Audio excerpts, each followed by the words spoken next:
Você sabe montar um bom cardápio? E eu não tô falando aqui só sobre controle de estoque, ficha técnica e CMV não, tá? Tô falando sobre entender o seu consumidor e construir algo que tenha identidade e que no final seja também lucrativo. E para entender mais sobre a construção de cardápios, eu tô aqui no Ronin Café, em São Paulo, e converso hoje com dois cozinheiros super talentosos. O Pedro Nóbrega, que é sócio do Ronin Café, e o Guilherme Kurama, que atua como consultor criativo. Eu sou Danilo Viegas, da revista BR, e é sobre isso que vamos falar no episódio de hoje do Café e a Conta. Vem com a gente! Pessoal, obrigado por ter recebido a gente aqui no Ronin Café. É um prazer ter vocês dois aqui para trocar essa ideia. Pedro, queria começar por você. Queria fazer uma pergunta um tanto quanto mais abrangente para você também explicar um pouco sobre a história do Ronin. Como construir um bom cardápio? Perfeito. Eu acho que muito se parte de você se apropriar realmente do teu negócio, das suas ideias e da tua cozinha. Eu acho que um dos grandes segredos para um bom cardápio é você já sentir um momento de maturidade profissional, assim, eu acho, para que você consiga entender o todo e entender até a dinâmica do cliente, do que ele espera, mas também muito de que aquele é teu espaço, você tem que estar feliz com a comida que você está fazendo, se libertando de algumas idealizações, mas entendendo também que é uma construção diária, assim. Eu acho que na Ronin foi um passo em que a gente optou por sair de um contexto de restaurante para adentrar um contexto de cafeterias. E aí, como início de negócio, a gente passa por um momento de estudo de mercado, inevitavelmente, coisas assim, né? Eu acho que, assim, uma das grandes vantagens que a gente teve foi olhar para o cenário, olhar para o que as pessoas serviam, mas não criar o nosso cardápio a partir daquelas lacunas necessariamente, tendo em vista principalmente o que a gente queria fazer, porque eu acho que isso deu uma solidez para o negócio, uma solidez para a marca, que consegue caminhar na formação de se construir como autoridade em algum sentido. Então, assim, no dia a dia, quando a gente estava abrindo e visitando outros lugares, a gente via um pouco uma demanda de coisas muito parecidas. Todo mundo com pão na chapa, um pão de queijo, um brownie, um cookie. Queijo quente. Um queijo quente, exato. E aí a gente entendia que tinha alguns grandes figuras que eram necessárias. Então, por exemplo, a gente precisava ter um queijo quente, a gente precisava ter um bom café coado, ou precisávamos talvez ter um pão de queijo, um pão na chapa, enfim. Mas depois desse norte, dessa construção, a gente entendeu que aquele espaço era nosso. Que puta coisa da hora ter o nosso próprio espaço. Até mesmo como Ronin, essa dinâmica da gente seguir o nosso próprio caminho, eu acho que a gente entendeu a Ronin como uma extensão de nós mesmos, assim. E aí a construção do cardápio ela foi muito fluida. A gente já tinha muita coisa que a gente queria fazer, mas tinha muita coisa que a gente queria comer e entendia e conversava com o propósito que a gente estava tendo. Então, desde o início, a gente teve na Ronin uma dinâmica de querer servir para as pessoas coisas honestas, no sentido tanto de custo-benefício, mas também de entrega de gosto, assim, sabe? Sem muito historinha, sem muita firula. Que talvez seja falso ali, né? Que não se ancora na realidade. Exatamente. A marca, pra mim, entende a Ronin quando você senta aqui, olha o balcão, vê realmente um monte de cozeiro trampando, todo mundo se entendendo só pelo olhar, um monte de gente esperando pra comer, a comida chegando rápida, em alto nível, qualidade, sorriso no rosto. Eu acho que isso é uma coisa que a gente só fez por entender que o cardápio era uma extensão do que a gente já construía e que a gente não precisava, eu acho, se forçar muito a pensar os pratos. A gente já tinha esse repertório, e aí isso deu, eu acho, uma maturidade. E agora a gente chegando em um novo momento de uma abertura de um novo restaurante, são mais coisas que a gente guardou e entende que tem público, mas que tem muita coisa que a gente não vê as outras pessoas fazendo e que a gente queria comer essas coisas também. E que poderia comer qualquer dia, assim, até por entender que é um negócio de dia a dia. Kurama, Pedro falou muito aí sobre essa questão de um cardápio honesto, né? Você, com o seu fluxo criativo, você vota com o relator, assim, como que uma pessoa pode fazer um cardápio honesto que ao mesmo tempo seja lucrativo, por assim dizer? Eu vou pegar da fala que o Pedro acabou de falar, que é sobre fazer algo que a gente tem vontade de comer, né? Eu parto muito desse pressuposto que cozinhar, né, a gente trabalhar com cozinha, vender, muitas pessoas me perguntam assim, como é que é trabalhar com cozinha, né, nesse momento atual da gastronomia, essa cozinha de chefes e tudo mais. Cozinha mais autoral, né? Sim, e aí tipo assim, eu penso, né, sempre que quando a gente está cozinhando ali, fazendo um prato que a gente tem vontade de comer ele, é uma grande chance desse prato ele ir bem pro cliente, né? Porque você está fazendo algo com uma certa verdade ali, né? Quando você está nesse processo criativo, pensando o que você quer passar para a pessoa como alimento, mas também como negócio, né? Tem aí uma certa ponte, sabe, entre...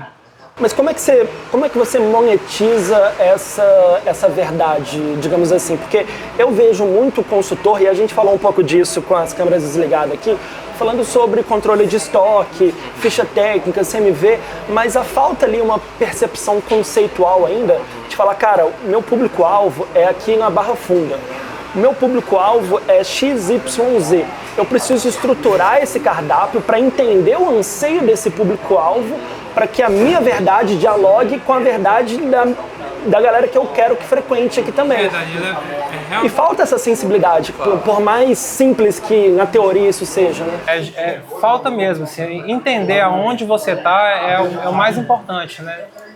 Por isso que muitas pessoas falam assim no setor que uma das coisas mais importantes do nosso setor é um ponto, né? Você entender aonde você está, para quem que você vai mandar, e ter toda essa visão, conseguir amarrar esses conceitos, né?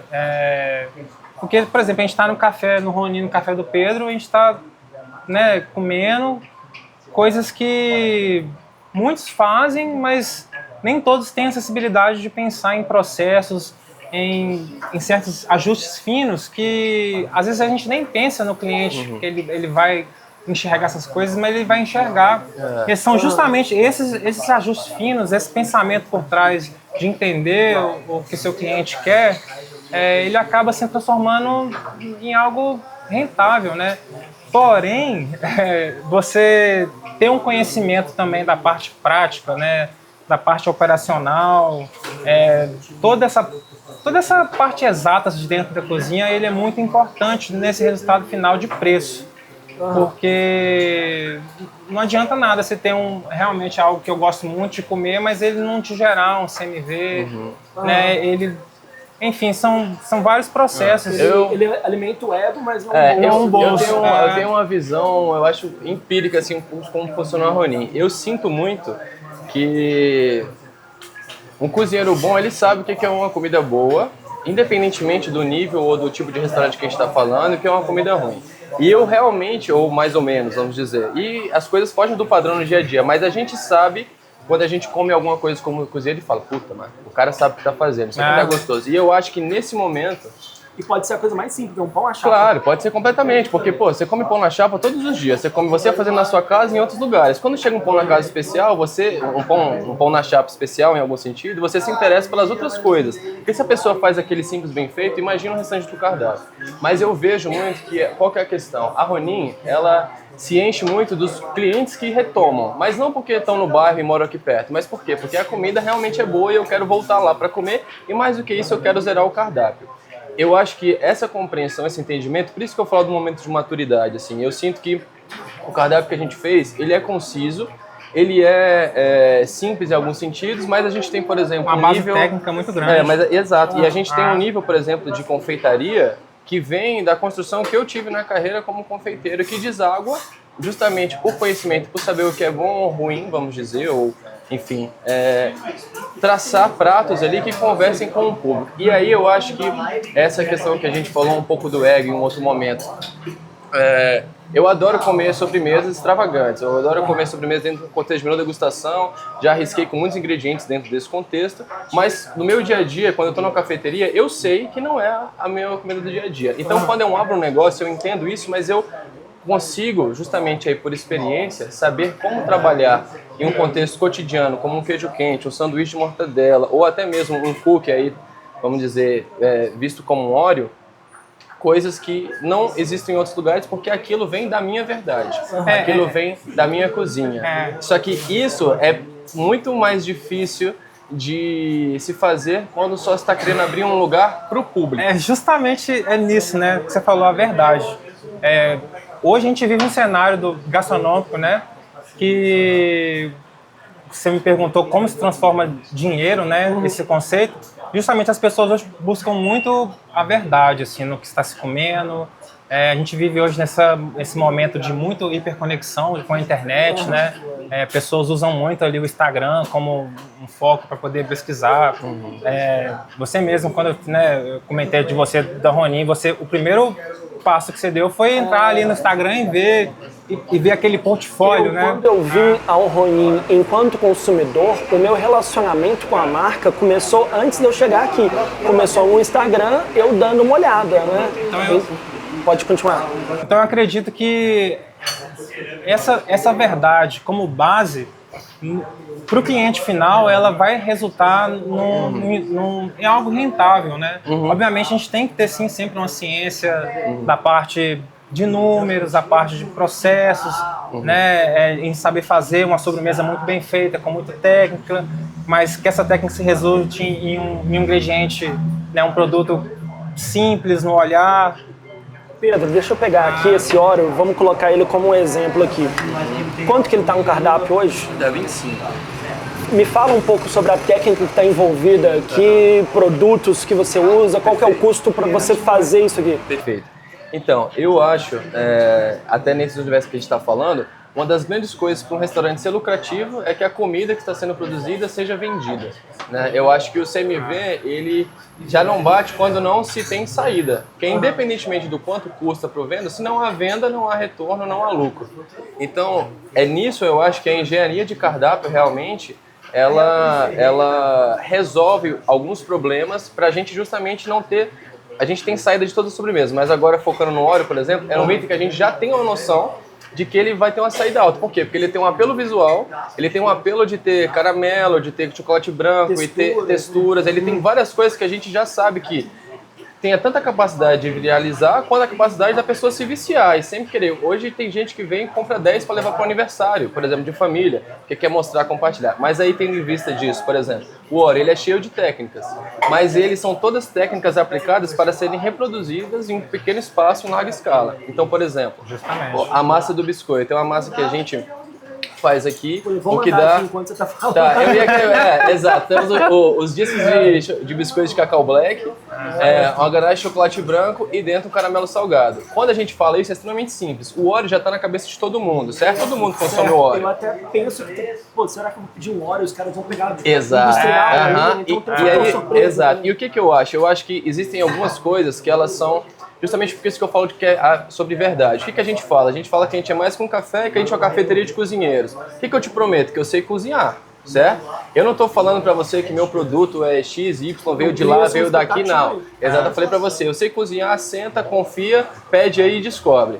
O Oreo, primeira coisa, você acha estranho. Um Oreo, será que eles pegam, moem a bolacha do Oreo, fazem alguma coisa assim? Mas aí a gente entra nas camadas, que eu falei da maturidade, até desaguar em um restaurante realmente a construção de cardápio. Então aqui, por exemplo, a gente tem essa construção, a gente quando abriu, a gente via todo mundo fazendo cookie, a gente via alguém que botava um pistache, que botava um chocolate branco, botava um matcha, mas não saía do universo de cookie. E a gente entendia que a gente tinha no nosso arsenal a possibilidade de fazer isso como se fosse o nosso cookie. Então a gente tem 2 discos de biscoito, uma ganache de chocolate branco, de um chocolate branco Calebon mesmo, que a gente entende o valor dos ingredientes e a gente sabe que a gente consegue repassar por ter qualidade. E dentro tem um caramelo salgado, que aí vem mais um nível técnico, por exemplo, de entender, por exemplo, nesse contexto é um caramelo em que eu caramelizo tudo junto, a parte do leite cru, manteiga crua, glucose crua, açúcar cru, para que aquelas notas dos tostados se desenvolvam todas em conjunto na caramelização dentro da panela. Você concorda? Complexidade. É isso que eu falo. Um produto que sai a R$25 para o consumidor final. Bastante Exato. Técnica. Eu poderia falar antigamente, né, que são técnicas que o consumidor não conhece, mas eu acredito que hoje em dia o mercado mudou, é totalmente o contrário, né? A internet deixa aí as pessoas, principalmente aqui em São Paulo, onde o cliente ele tem tanto acesso, né? São tantas opções que o cliente ele escolhe muito, né? Não, eu vou na Ronin comer o Oreo, porque eu sei que ele é bom pelas técnicas. Ele já até conhece mais, né? Com essa ascensão de mídia, de MasterChef, outros programas assim. E que hoje a pessoa já vendo, ela já tem uma noção do que ela vai comer por tanto falar da gastronomia, Sim. né? Cara, e é engraçado, o Ronin, ele tem uma presença digital forte também. Eu comi o Oreo aqui, mas em casa eu vi um vídeo no Instagram do Pedro explicando a técnica também, né? Ou seja, Quando eu vou falar para alguns amigos meus, pô, vai lá no Ronin porque lá tem um Oreo. Aí eu falo, mas como assim um caramelo com invertido, digamos assim? Não, vê o vídeo aí, vê o vídeo que o vídeo explica. Então tem essa preocupação também de ir do começo ao fim. Você tem um cardápio aqui que é enxuto, mas a rede social também é uma espécie de uma extensão do cardápio que mostra a identidade do lugar. Completamente. Eu acho que hoje a construção de marca, ela tem dentro do ambiente do restaurante. Então, quando você entra aqui, você sente o que é a Ronin e você vai em outro lugar e você sente que é diferente. Seja melhor ou pior, diferente, independentemente. Agora, a rede social, hoje em dia, ele é o que monta a nossa estética visual, é o que monta muito a nossa narrativa. Não importa. Exatamente. E o que acontece? A gente se entende como uma marca. A gente se entende como uma marca não só como dentro do restaurante, como uma marca como se fosse uma marca de roupa, vamos dizer. Quando a gente se propõe a fazer um lançamento de um produto, vamos dizer, ele não é simplesmente, sei lá, um novo item no cardápio. Não, a gente entende que aquilo ali, ele vai substituir uma outra coisa que já tem uma solidez dentro do nosso cardápio. Então, por exemplo, o Oreo é uma coisa que existe toda uma narrativa que ela não precisa ser falada para todos os clientes. Nem todo cliente precisa saber que eu fiz isso aqui em outro restaurante, que foi pensado assim, que é invertido, não.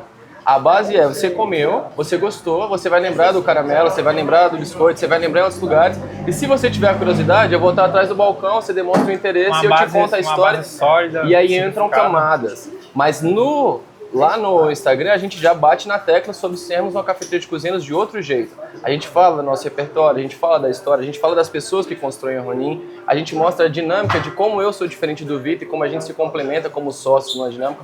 E a gente faz com que as pessoas, quando elas entrem aqui, elas já reconheçam algumas coisas, elas já têm um desejo pré-estabelecido, por exemplo, o Oreo. E você concorda o quanto esse todo te fez nem questionar valor, muitas vezes?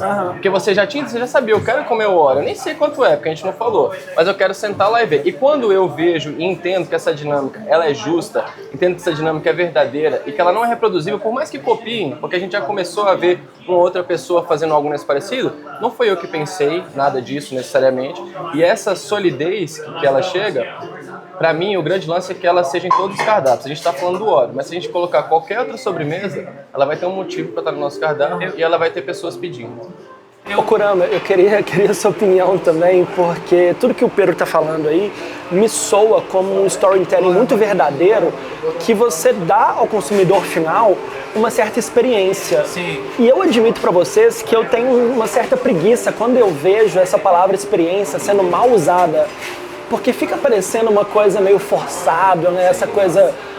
uma parede instagramável, que é tão, pra mim, tão 2017, tão 2018, eu acho que o mercado já amadureceu pra isso. Amadureceu e ele cansou, de certa forma, desse método, né? Acho que ele tem ficado cada vez mais para trás, assim, de eu desenhar 100% ali, como, e pensar, obviamente, eu pego muito a Ronin como um caso, assim, né? Eu posso sim vender esse Oreo a R$25, muita técnica, mas eu preciso saber aonde eu tô, né? A Ronin mesmo, eu tive o privilégio de acompanhar a construção da marca desde antes dela nascer, né? Desde quando eles estavam vendo o ponto, esse ponto aqui, e eu acredito muito também que uma parte dessa acessibilidade de andar e ver isso conta muito ainda hoje, sabe? Então entender que aqui na Barra Funda é um lugar hoje atualmente onde abriga muitos bares, restaurantes novos, modernos, atuais, com esse conceito, né? Isso tem coisa que o digital ainda não substitui, né? Esse faro, essa busca, essa pesquisa, essa bagagem que você traz, que vocês trouxeram de outros lugares que vocês trabalhavam, né? E isso é a solidez, igual eu comentei, tipo assim, essa questão da verdade, porque até quando a gente foi abrir, é pensado onde a gente vai abrir. A gente olhou outros lugares, mas houveram lugares que a gente nem chegou a olhar. Por exemplo, o próprio Pinheiros, realmente, que é um lugar que eu já trabalhei muito tempo, a gente sabe que a Ronin teria uma dificuldade justamente até da expectativa do cliente, por ser um contexto muito mais turístico algumas vezes, ou um volume de pessoas que às vezes tem uma outra intenção em restaurantes, diferente da minha visão do centro, onde a gente abarca essa cultura mais metrópole paulista, mais sujona, mais tudo mais. Democrática. Exato. Assim, e a gente consegue abrir com algumas, vamos dizer, não falhas, mas com algumas dinâmicas que em outros lugares talvez não se aceitaria. Por exemplo... Cosmopolita. Exatamente. E eu acho que, em relação ao que a gente estava até falando antes, em relação à experiência, eu acho que existe a experiência que é o discurso, que é o garçom vai conduzir, vai te explicar prato a prato, e vai te ambientar, e tem a música e tal, que é o que a gente fala de alta cozinha muitas vezes, e que realmente é exaustivo e se cansa. E nós que estamos no meio estamos mais cansados ainda, porque a gente sabe que uma boa parte ali também é mais discurso do que prática. Mas para mim a experiência ela está justamente no ambiente que você faz, a partir da tua equipe, que, por exemplo, aqui é uma cozinha aberta. Então, a não ser que sejam bons atores, os sorrisos seriam falsos, mas eles são verdadeiros. A troca da equipe que constrói essa experiência, que vem do online, mas que é feita ao vivo. E eu acho que hoje a gente trabalha nas redes sociais com uma construção muito grande de expectativas. Por isso que a verdade, na minha visão, ela fideliza. Porque quando a expectativa é uma coisa pelo Instagram e você chega e aquilo só se aplica no discurso, mas você não vivencia... A verdade, ela é consumada no salão. Consumada no salão. Exatamente. E ela é consumada... Eu acho que tipo, o fato de nós sermos pequenos, a gente está num processo de expansão, igual eu falei, a gente não abriu mão de ter um balcão aberto. Porque eu acho que ver a verdade, ver o sorriso quando come, ou ver uma cara de decepção, é fundamental para esse giro. E traz essa verdade, que não se limita à experiência só ao que o garçom quer passar, mas ao que você está vendo, vivenciando e entendendo. Porque a gente pensa em experiência, a gente planeja, é essencial sim, porque a construção de uma base muito sólida, ela vai resultar sempre em um serviço, em um produto final né? Porém, eu penso que quando você dá o start, né, quando você abre ali o seu negócio e com tudo pensado, você vai para a vida real, né? E no final das contas, quando a gente está falando de bar, restaurante, A e B, a gente sempre está falando de vida real, contato com pessoas, e essa é a verdadeira experiência, né? Não é à toa que eu tenho uma amiga designer, a Itamara Ferreira, e ela comentou sobre grandes tendências desse ano, e uma tendência que me puxou muita atenção, porque eu pesquiso bastante a área do design, e ela fala sobre esse contato pessoal, né? Pessoas buscando estar mais presente, e isso sempre será a alma dos negócios do A&B, né? Eu não vim aqui na Ronin comer um Oreo porque eu quero só comer, eu quero estar no ambiente, eu quero ter contato, eu quero ter isso. Se sentir bem-vindo também. Se sentir bem-vindo, e pegando carona no que o Kurama falou, eu fico pensando assim, cara, eu vou fazer uma brincadeira meio tosca aqui. É tipo o Tinder, cara, um date que você marca ali, a conversa, ela começa no online, mas você tem que sair com a pessoa no mundo real, né? Então, por exemplo, até o cardápio aqui do Ronin, a gente vai colocar aqui depois, é um bombe aqui que tem a ver com essa proposta urbana, não é um QR Code. Então tem uma estética aqui que é agradável, que é palatável.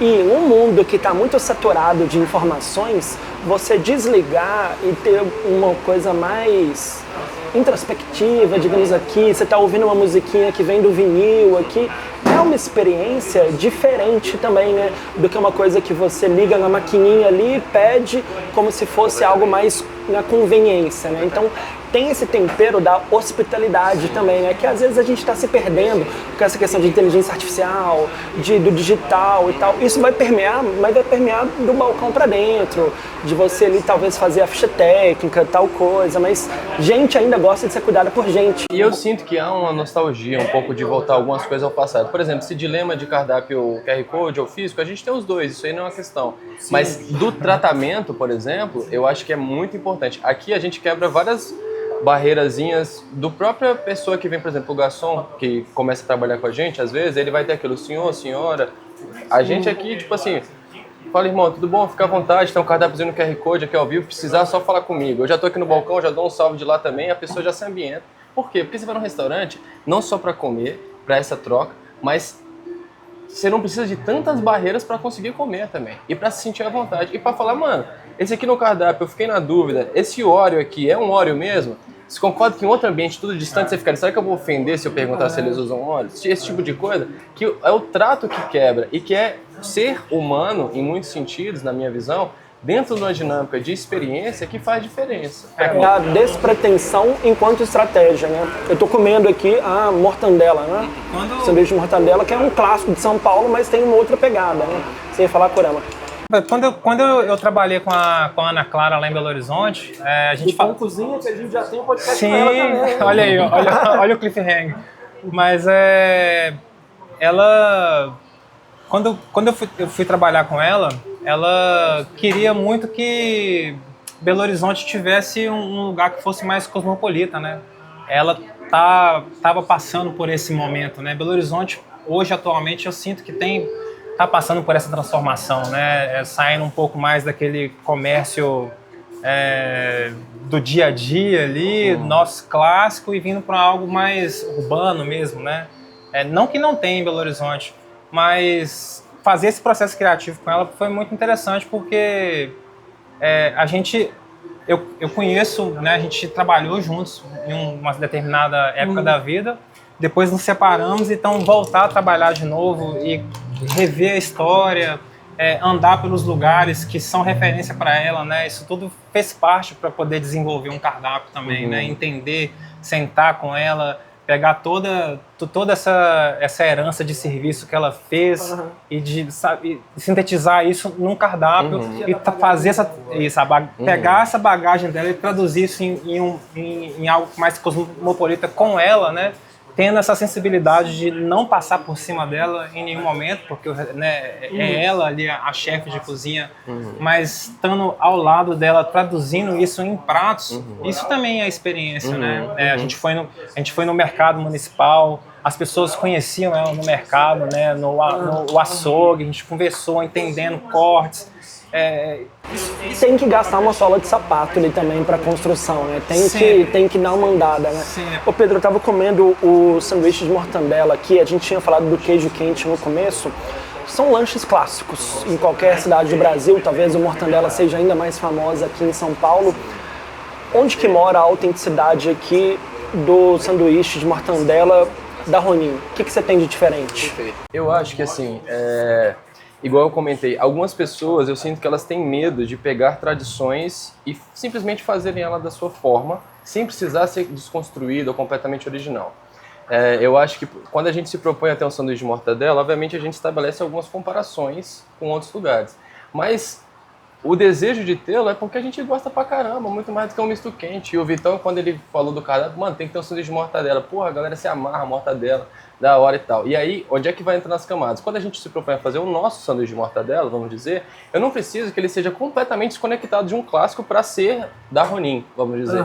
Então o que a gente entende? A gente entende que o pão francês de fermentação natural, por exemplo, traz uma acidez para o sanduíche que ajuda muito na gordura que tem na maionese, na mortadela e no queijo. Tem uma pesquisa de fornecedores. Exatamente. Aí, né? A gente entra com a mortadela, por exemplo, tostada na chapa, por entender que essa temperatura conduz melhor no sanduíche, até por ser um pão mais firme.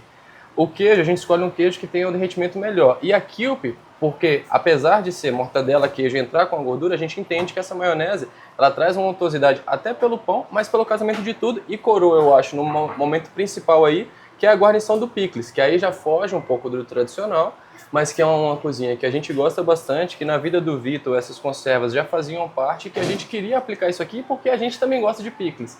Então, só que aí o que acontece? Tudo isso, ele não está sem dialogar com o cliente, porque a gente entende que existe tanto já na nossa memória o sanduíche de mortadela como algo icônico, a mortadela na casa dos brasileiros de uma forma geral, e a gente consegue apresentar isso aqui e aí vira isso, tipo assim, meu sanduíche de mortadela favorito, pra mim é o melhor. Você pode ir em qualquer outro lugar que vai ter deliciosos, mas pra mim é o melhor. Por quê? Porque aquilo pra mim se conecta. E no queijo quente, por exemplo, já é uma outra proposta, em que a gente já tem uma liberdade muito maior, porque cada um faz o seu próprio blend de queijos, por exemplo. Então só daí já deriva em várias receitas. O pão você também pode fazer na fermentação natural, num brioche, etc. Mas aqui, por exemplo, para mim, deriva de uma construção de cozinha em que a gente entra com caramelo de alho, por exemplo, que foi algo que eu aprendi com um outro chefe de cozinha, que foi um dos melhores cozinheiros que eu já trabalhei. E que Pode falar o nome, tá? Perfeito, chama André.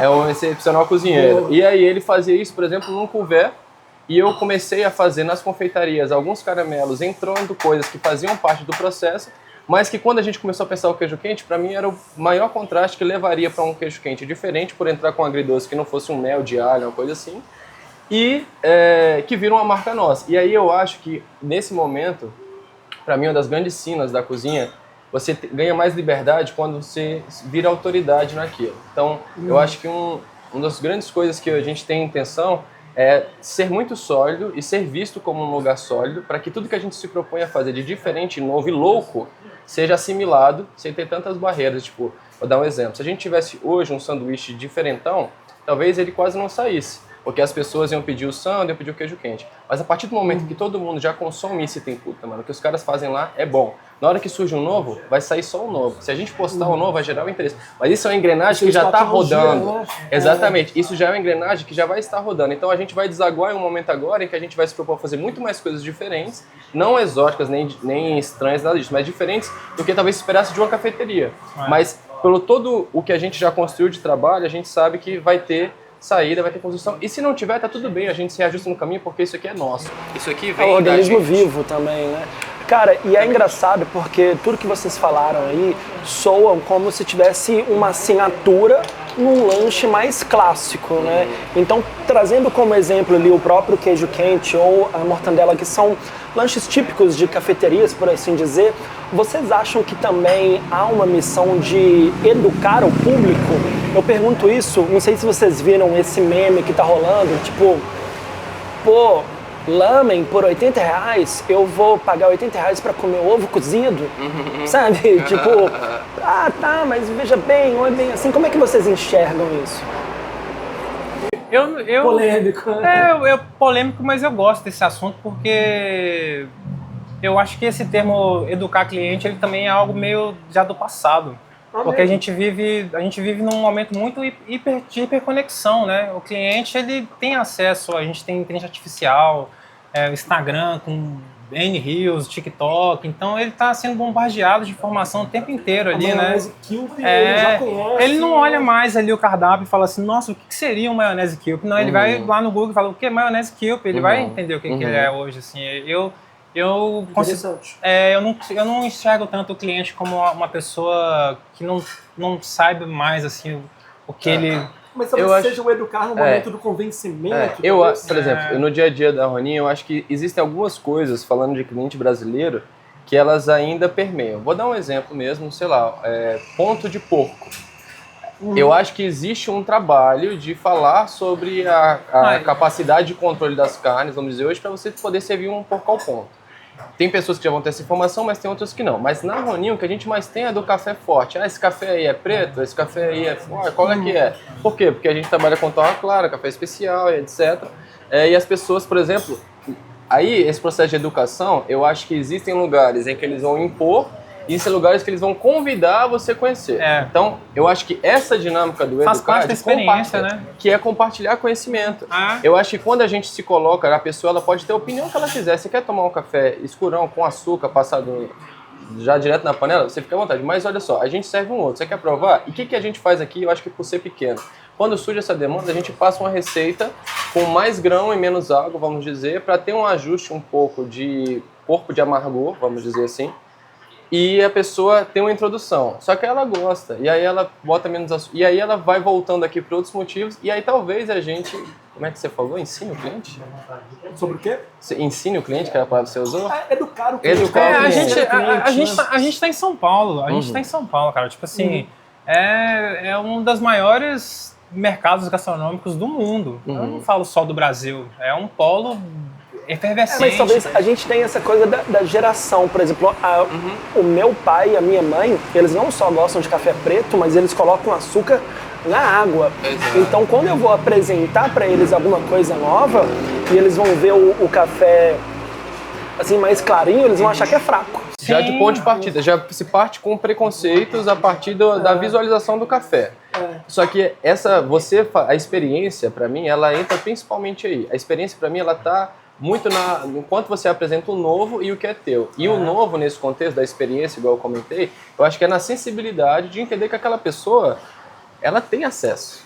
Ela sabe daquilo. Só que é uma questão, muitas vezes, de um bloqueio. Eu não gosto, eu não acho que isso é bom assim. E aí você trabalha e você também respeita. Se a pessoa não entendeu, o que eu acho? Aí o seu cardápio ele tem que ter uma estrutura para oferecer outras coisas. Então a gente tem bebida sem café e coisas assim. Eu acredito que essa parte de educar o cliente, ela está ficando para trás também.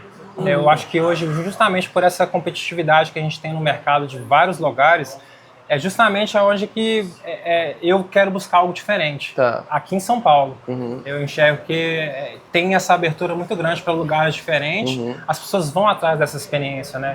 Tanto que você tem um lamen de R$80, mas você tem um lamen que tá 21 anos servindo no Liberdade, que é o Asca, que vende por R$35. Você entende? Então você tem experiências diferentes, né? A gente tá falando desse fala da experiência aí, mas Sim, mas eu queria saber o seu ponto de vista em relação a uma coisa. Por exemplo, quando a gente está em um processo de se propor a fazer algo novo e a gente entende que aquilo existe custo, seja pelo profissional que você vai contratar, seja pela estrutura que você se propõe a ter, ou seja pelo custo do produto. A gente serve um café que existe 1 quilo, o valor de 1 quilo que a gente consegue trabalhar com esse cardápio. Mas a gente também poderia se propor a trabalhar com um café de 10 vezes o preço e entender a demanda. Aí, por exemplo, a gente vai ter uma clientela vindo já questionando, mas café nesse valor não existe. Isso. Aí, minha dúvida é, eu acho que a gente tem um enrijecimento de clientela algumas vezes que faz com que a gente tenha que abrir restaurantes com coisas que alcancem o todo, sabe? Sim. Mas a gente também tem pessoas que estão se propondo a fazer um grande diferente. E que aí,